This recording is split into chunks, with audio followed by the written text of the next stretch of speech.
दीदी और दादा के जंग में दीदी ने बाजी मार ली है, ये अब तय हो चुका है।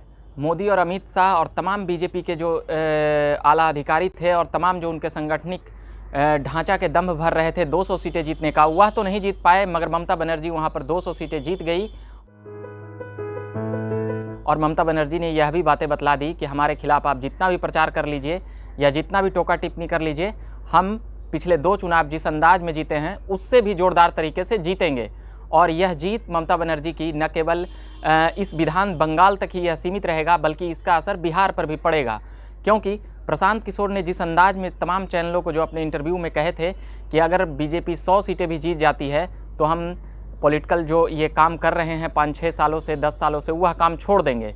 उसके बाद फिर वही हाल हम देखेंगे कि 5 राज्यों में यह विधानसभा हो रहा था। 824 विधानसभा पर विधायक भाग आजमा रहे थे और नेशनल पार्टी कह सकते हैं इसमें बैकफुट पे चली गई, चाहे वह बीजेपी हो या कांग्रेस। कांग्रेस तो पूरी तरह से लुप्त हो गई। लेफ्ट तो कहीं ना कहीं केरल में अपनी उपस्थिति दर्ज कराते हुए नजर आई, मगर बंगाल में जो वामपंथी पार्टियां होती थी और जो कांग्रेस होते थे, जो पिछले बार चौथे नंबर पर भारतीय जनता पार्टी थी 3 सीटों के ला करके, वह इस बार 80+ सीटें के आसपास आ रही है और ममता बनर्जी 220 के करीब आ रहे हैं, यानी 210 से ऊपर और 215 के बीच में।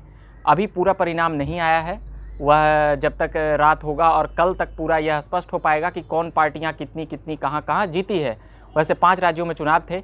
बंगाल में 294 सीटों के लिए था, केरल में भी था, उसके बाद तमिलनाडु में भी था जहां पर डीएमके ने बाजी मारी और काफ़ी अच्छा 150+ सीटें के आसपास ला रही है। पूरी सीटें अभी नहीं कन्फर्म हुई है। वही हाल हम देखेंगे कि आसाम में हुआ। बीजेपी वहां पर फिर से सरकार में आएगी, उसके तमाम गठबंधन दल के साथ वह मैंडेट को पार कर रही है, यानी कि जो 64 सीटें लाने की बात थी, अब वो 64 सीटों से अधिक भारतीय जनता पार्टी और उसके तमाम गठबंधन दल यानी एनडीए आसाम में सरकार बनाएगी। पांडिचेरी में भी बीजेपी आगे जाती हुई नज़र आ रही है, मगर जो सबसे बड़ी बात चर्चाएं थी वह थी बंगाल की कि वहाँ पर क्या होगा। क्योंकि जिस अंदाज में और जिस तरह से वहाँ पर बीजेपी टक्कर दे रही थी ममता बनर्जी को, और जिस अंदाज में अमित शाह और तमाम उनके राष्ट्रीय अध्यक्ष 200 सीटें जीतने का दावा कर रहे थे, वह वहाँ पर बिल्कुल भी 200 क्या 100 के आंकड़े भी नहीं छू पाए। 150 और 200 तो बहुत दूर की बात है।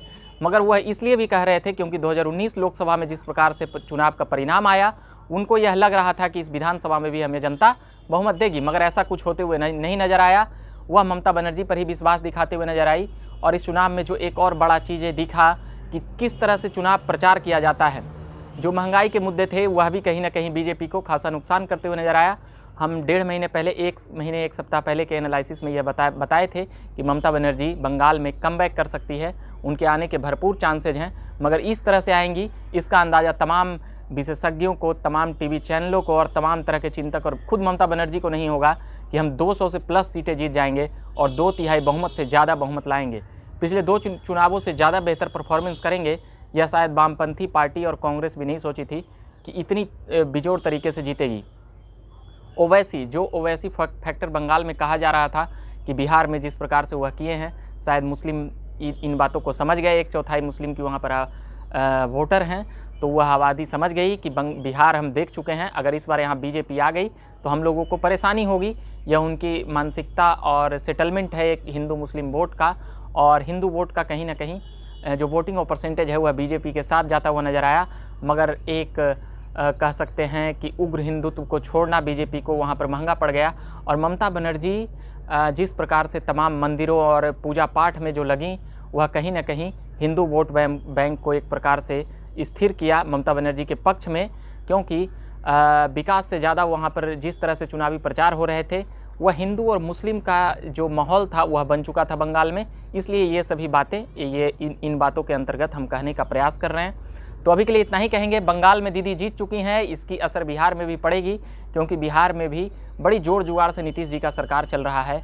और तमाम जो अभी कोरोना महामारी का दौर है, उसके दौरान नरेंद्र मोदी की खूब आलोचना हुई, और आलोचना यहाँ तक हुई कि नरेंद्र मोदी आखिर में यह फैसला लेने में सफल हुए। राहुल गांधी ने भी यह फैसला लिए थे कि कोरोना महामारी के दौरान हम वहाँ पर कैसे चुनाव प्रचार करेंगे।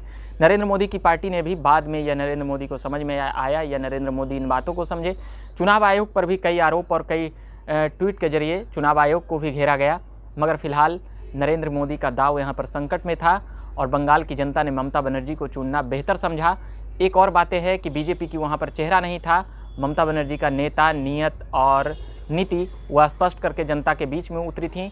उनके टूटे हुए पैर ने ये जनता में एक कहीं न कहीं लोक लुभावनता की ओर भी ले जाने का प्रयास किया।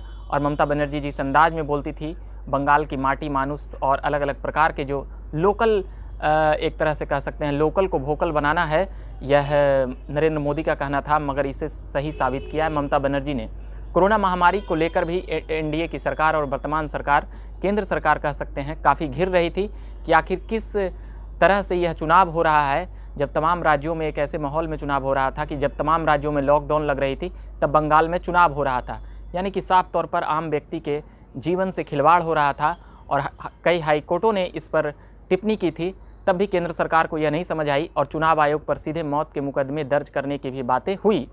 वहाँ पर भी चुनाव आयोग को ये बातें नहीं समझ में आई और एक लंबा चरण, 8 चरणों में यह चुनाव हुआ। कई बार यह हुआ कि चुनाव चरण का एक छोटा कर दिया जाए, मगर शायद उन बातों को नहीं समझी और जनता इन बातों को काफ़ी अच्छे से समझी। ये सभी बातें एनडीए को और बीजेपी को नुकसान कर रही थी कि केंद्र में जिस प्रकार से तेल के दाम महंगाई के बढ़ रहे हैं और तमाम, चाहे वह पेट्रोल डीजल के दाम ही क्यों न हो या फिर घर में खाने वाले तेल की दाम क्यों न हो, वह आम जन और आम घरों की बातें समझ रही थी। मगर सबसे ज़्यादा नुकसान इस चुनाव में किसको लगा? कई लोग सोच रहे हैं कि भारतीय जनता पार्टी वहाँ पर चुनाव हार गई है, मगर ये बतला दें कि वह पिछले बार 3 सीटें थी और इस बार अगर 83 सीटों पे आ जाती है तो यह उसकी एक बहुत बड़ी जीत कही जाएगी, क्योंकि अगले बार विधानसभा में आने में वह न केवल विपक्ष, इस बार सत्ता में भी आएगी। अब बात करते हैं हम उन वामपंथी पार्टियों का और कांग्रेस का, जो पिछली बार बंगाल चुनाव में दूसरे और तीसरे नंबर पर रहे थे, वह इस बार खाता खोलते हुए नज़र नहीं आ रही है। कांग्रेस मुक्त भारत, यह बीजेपी ने का कहना था, मगर वह देखने के लिए मिला हम सभी को बंगाल में कि किस प्रकार से लेफ्ट और कांग्रेस के गठजोड़ ने वहाँ पर कामयाबी नहीं हो पाई।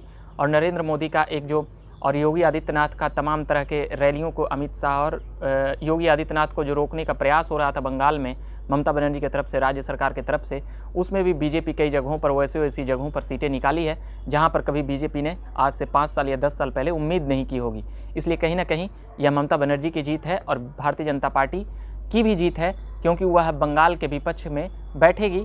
इससे पहले बता दें कि जो जनसंघ के संस्थापक थे श्यामा प्रसाद मुखर्जी, वह भी बंगाल से ही आते हैं। इन तमाम बातों को और मुद्दों को भाषणों के जरिए बीजेपी जनता के बीच में जाती थी, मगर अब वो बातें नहीं है। अब परिणाम आ चुका है। अब उन तमाम दावों और तमाम संगठन मंत्री के ख्याली पुलाव वादों का अब सारे चीज़ें बीजेपी के लिए ध्वस्त हो चुकी है। 5 साल के लिए बंगाल का द्वार, अब कह सकते हैं कि अब वहाँ पर वो अब वापसी नहीं कर सकते हैं। भले ही लोकसभा में वह क्या करते हैं यह एक अलग विषय है। लोकसभा का नेता स्पष्ट है बीजेपी का, इसलिए वो एक माहौल बनाने में कामयाब हो जाते हैं। ममता बनर्जी के लिए 2024 का भी एक बहुत बड़ा यह मैंडेट है कि 2024 में विपक्ष के तौर पर ममता बनर्जी का चेहरा अभी सबसे मजबूत हुआ है। तो अभी के लिए हम इतना ही कहेंगे। तमाम खबरों और मुद्दों के साथ आएंगे, बिहार के भी मुद्दों और खबरों को हम सुनाएंगे। कोरोना महामारी में जिस प्रकार से इस देश में दस्तक दी है, कई सवालों को बंद कर दिया है। कोरोना महामारी के दौरान सरकार नहीं घिर रही है, मगर सिर्फ कोरोना महामारी पर घिर रही है, यह भी एक चिंता का विषय है। अस्पतालों और तमाम मुद्दों पर मैं बात करूंगा। बिहार के भी चुनाव पर मैं बात करूंगा, बिहार के भी राजनीतिक हालात पर मैं बात करूंगा। अभी के लिए इतना ही कहूँगा। झकास भारत से मैं रविकांत, धन्यवाद।